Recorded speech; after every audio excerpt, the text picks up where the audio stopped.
అంటే గమ్ అయితే ఫుల్గా వేసాము అండ్ స్పీకర్ అయితే కరెక్ట్గా వచ్చేసింది అనమాట షేప్స్ అయితే కూడా. ఇప్పుడు వచ్చేసి మేము ఇక్కడ టేప్స్ వేయాలన్నమాట, ఎందుకంటే ఆరడానికి కొంచెం టైం అయితే పడుతుంది ఫేకాలు. అండ్ ఇక్కడ వచ్చేసి మన స్పీకర్ అయితే ఇక్కడ బిగించాలి కదా, సో మన స్పీకర్ వచ్చేసి హోల్ అయితే వేసుకోవాలా. ఇది మేము ఈ హోల్సా యూస్ చేసి ఇక్కడైతే హోల్ అయితే వేసుకుని వచ్చేస్తాం. ఓకే 2 hours తర్వాత అయితే బాక్స్ అయితే కొంచెం స్ట్రాంగ్ అయితే అయ్యింది. మేమైతే హోల్ అయితే కూడా వేసుకునేసాం ఈ స్పీకర్ తగ్గట్టు. ఇప్పుడైతే చూడండి కరెక్ట్గా సెంటర్లో ఉంటే కరెక్ట్గా స్పీకర్ అయితే కరెక్ట్గా సెట్ అవుతుంది. ఇప్పుడు వచ్చేసి ఏం చేస్తామంటే ఈ స్పీకర్ని వచ్చేసి ఇక్కడైతే ఫిట్ చేసుకునేద్దాం.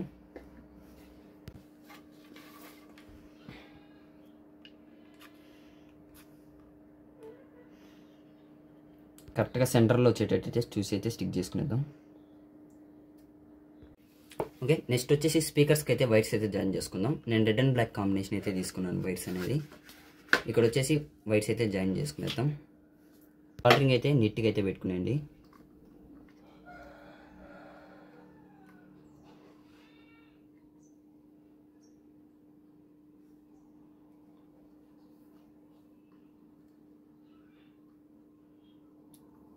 ఓకే వైర్స్ వచ్చేసి క్వాలిటీ అయితే యూజ్ చేయండి, అప్పుడే మనకి కొంచెం లైఫ్ అనేది ఎక్కువ ఉంటుంది.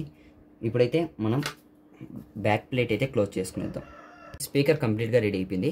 ఈ స్పీకర్ని ఇలాగే వదలకుండా ఈ స్టిక్కర్ని యూజ్ చేసి అయితే కవర్ చేసుకునేద్దాం. ఓకే స్పీకర్స్ అయితే కంప్లీట్గా స్టిక్కరింగ్ అయితే చేసాం. నా 2 స్పీకర్స్ అయితే రెడీ చేసుకునేసాను. ఇప్పుడైతే చూసేదానికి లుక్ అయితే బాగుంది. Okay thanks for watching.